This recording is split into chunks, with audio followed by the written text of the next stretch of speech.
नमस्कार, सभी का स्वागत, अभिनंदन। आज हम कक्षा 12 के अध्याय 3 जनसंख्या वितरण, घनत्व एवं वृद्धि, population distribution, density and growth पर विशेष रूप से बात करेंगे। इस वीडियो में हमने जनसंख्या का वितरण और घनत्व से बात शुरू की है। आप इसे बिंदुवार समझते जाएं और नोट्स भी बनाते जाएं। जनसंख्या वितरण और घनत्व को सामान्यतः एक ही अर्थ में समझा जाता है, लेकिन ये दोनों विभिन्न संकल्पनाएं हैं। जनसंख्या के वितरण में हम स्थानिक वितरण पर ज्यादा जोर देते हैं और इसमें पृथ्वी पर जनसंख्या के स्थितिगत पक्ष पर बल दिया जाता है, अर्थात क्षेत्रीय प्रतिरूप को इसके द्वारा स्पष्ट किया जाता है। जबकि जनसंख्या घनत्व में जनसंख्या और धरातल के अनुपात को लिया जाता है और जनसंख्या जमाव की मात्रा का यह मापन करता है। इसे प्रति वर्ग इकाई क्षेत्र में व्यक्तियों की संख्या के रूप में व्यक्त करते हैं। जनसंख्या वितरण पर हम विशेष रूप से इस वीडियो में बात करेंगे। जनसंख्या वितरण संबंधी मुख्य बिंदुओं को हम लोग देख रहे हैं। समस्त भू सतह पर जनसंख्या का वितरण समान रूप से नहीं पाया जाता है। हम देख रहे हैं कि विश्व की 80% जनसंख्या मात्र 20% भूभाग पर रहती है, जबकि 20% जनसंख्या है वो 80% धरातल पर फैली हुई है। जनसंख्या विश्व के आंकड़े हम देखें तो 2001 के आंकड़े हमारे पास उपलब्ध हैं। उसके अंतर्गत 2001 में 6137 मिलियन अर्थात 613.71 करोड़ जनसंख्या 2001 में विश्व की थी। जब 2013 विश्व जनसंख्या की बात करते हैं तो उस समय यह 714 करोड़ हो गई। यह जो जनसंख्या है वो पृथ्वी के 13.6 करोड़ वर्ग किमी स्थल भाग पर अत्यंत ही असमान रूप से निवास करती है, अर्थात फैली हुई है। विश्व जनसंख्या के असमान वितरण का प्रतिरूप यहाँ देखने की कोशिश करते हैं। इसमें मुख्य बातों को हम देख रहे हैं। पृथ्वी की 2/3 जनसंख्या लगभग 14% भूभाग पर निवास करती है। एक अन्य अनुमान के अनुसार विश्व की लगभग 57% जनसंख्या इसके स्थलीय क्षेत्र के मात्र 5% भाग पर रहती है। विश्व का 2/3 भाग निर्जन प्राय है, अर्थात बहुत कम बसा हुआ है, और 90% भूभाग पर मात्र 10% जनसंख्या ही निवास करती है।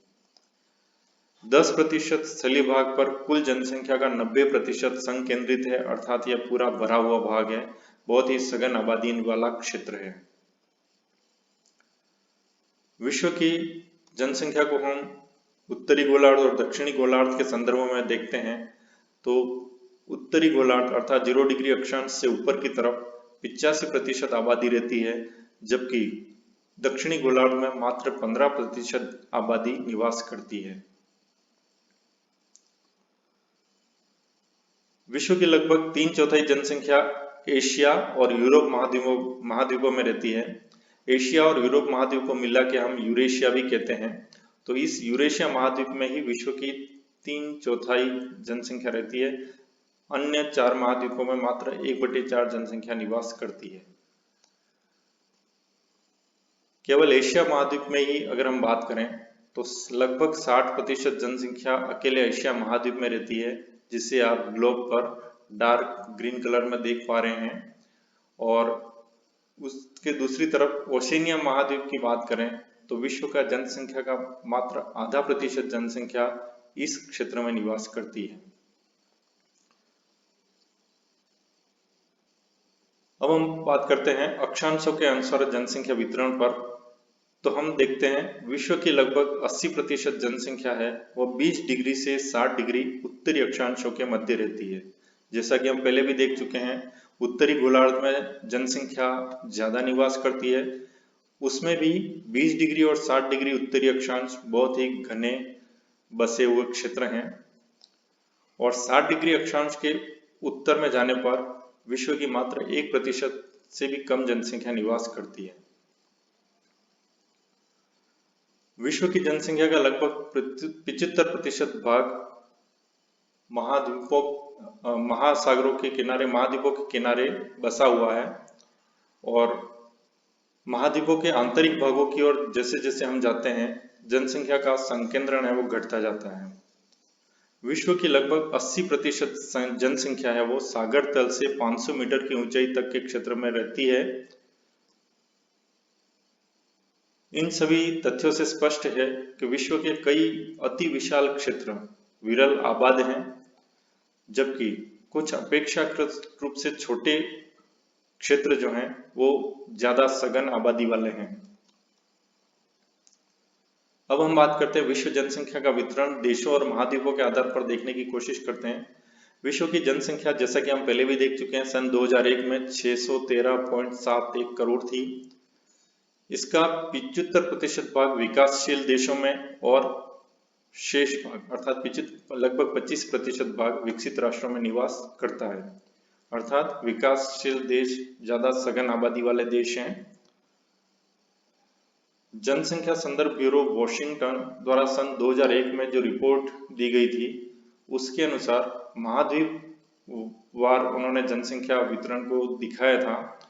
उसमें देखते हैं तो एशिया महाद्वीप की जनसंख्या 2001 के अनुसार 372 करोड़, जो सबसे अधिक। उसके बाद अफ्रीका महाद्वीप 81.8 करोड़। फिर यूरोप, रूस सहित देखते हैं हम, रूस की राजधानी यूरोप में होने के कारण हम उसे यूरोप में गिनते हैं, 72.7 करोड़। उत्तरी अमेरिका 49.4 करोड़, दक्षिण अमेरिका 35 करोड़ और ओसेनिया मात्र 3.1 करोड़ आबादी रखता है। हम जनसंख्या के वितरण को असमान कह रहे हैं, वो इन आंकड़ों से हमें स्पष्ट होता है। संयुक्त राष्ट्र संघ की रिपोर्ट के अनुसार 2013 की अगर बात करें तो विश्व की कुल जनसंख्या 2013 में 714 करोड़ थी।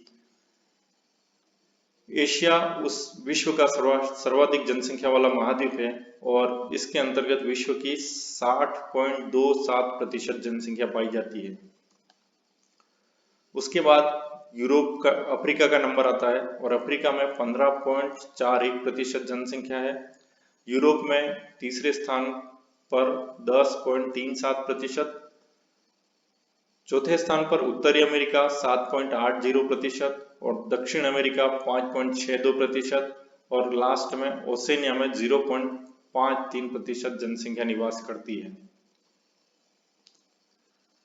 महाद्वीपवार जनसंख्या वितरण 2013 के अनुसार अगर हम विश्लेषण करते हैं, देखते हैं तो एशिया में 4302 मिलियन आबादी अर्थात 60.27%। अफ्रीका में बात करें तो 1100 मिलियन 15.41%। यूरोप, रूस सहित बात करते हैं तो 740 मिलियन 10.37%। उत्तरी अमेरिका 557 मिलियन 7.80%। दक्षिण अमेरिका 401 मिलियन 5.62% और ओसेनिया में 38 मिलियन अर्थात 0.53% जनसंख्या निवास करती है। महाद्वीप और जनसंख्या वितरण सन 2013 के अनुसार को हम ग्राफ द्वारा, जिसे आलेख भी कहते हैं, देख सकते हैं। आलेख में हमें एक ही दृष्टि में संपूर्ण पिक्चर नजर आ जाती है। हम देख रहे हैं एशिया जो सर्वाधिक आबादी वाला क्षेत्र है उसका बार ग्राफ बहुत बड़ा और ओसेनिया जो सबसे कम आबादी वाला क्षेत्र है उसका बार ग्राफ बहुत छोटा है। यदि जनसंख्या के वितरण को विभिन्न देशों के अनुसार देखें तो भी उनके क्षेत्रफल और जनसंख्या के वितरण में पर्याप्त विषमताएं हैं। विश्व के कुछ बड़े राष्ट्र कम जनसंख्या वाले हैं, जबकि क्षेत्रफल की दृष्टि से कुछ छोटे देशों में जनसंख्या का जमाव बहुत अधिक पाया जाता है।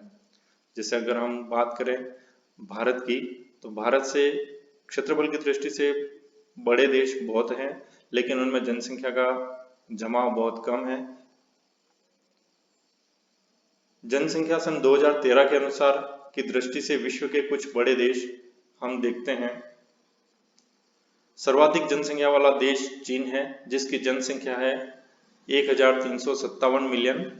दूसरे नंबर पर भारत का आता है जो 1276 मिलियन आबादी रखता है।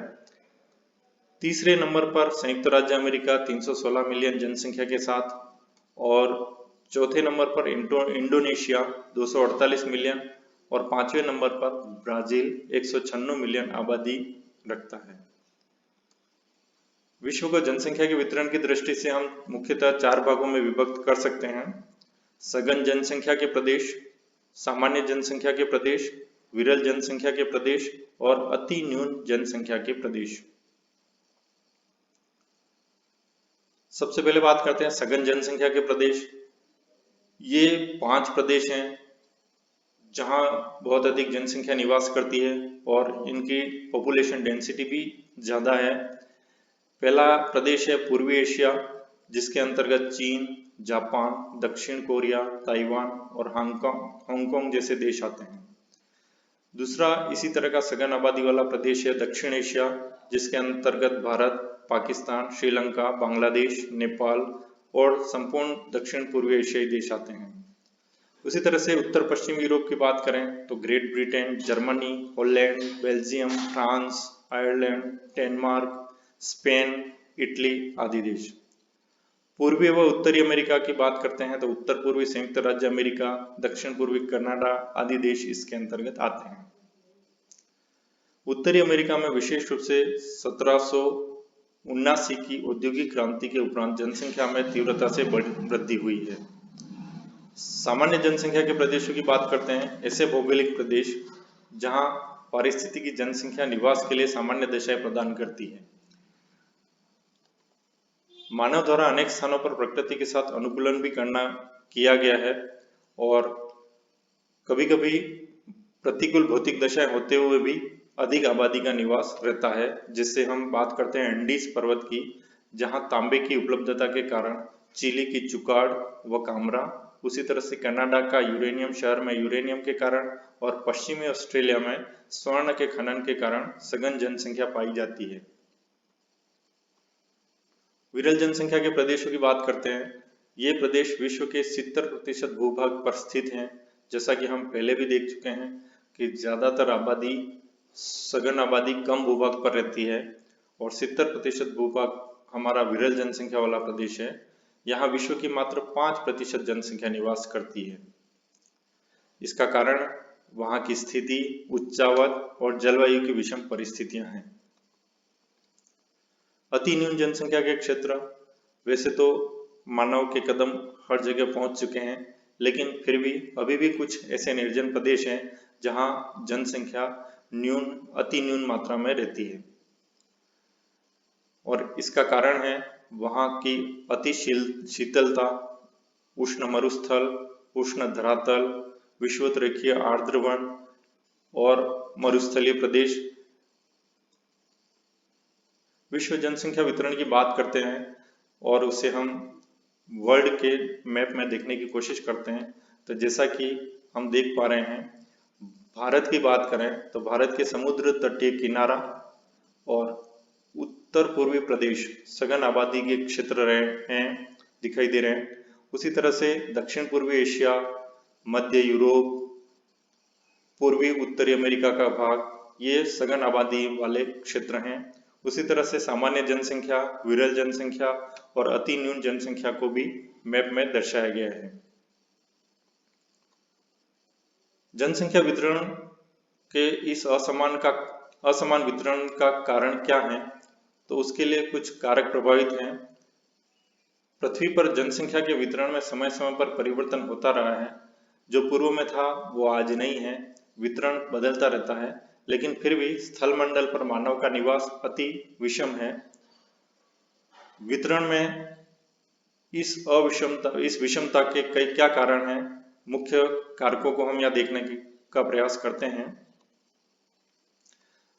जनसंख्या वितरण को प्रभावित करने वाले कारक में सबसे पहले विश्वव्यापी कारक अगर हम देखते हैं तो वह है अवस्थिति, जलवायु दशा, धरातल, समुद्र तल से ऊंचाई आदि। उसी प्रकार प्रादेशिक कारकों की बात करें तो भूमि की बनावट, जलापूर्ति, मिट्टियां, वनस्पति, खनिज, शक्ति संसाधन आदि हैं। जनसंख्या वितरण को प्रभावित करने में सांस्कृतिक कारक भी भूमिका निभाते हैं और इसके अंतर्गत मुख्य रूप से हैं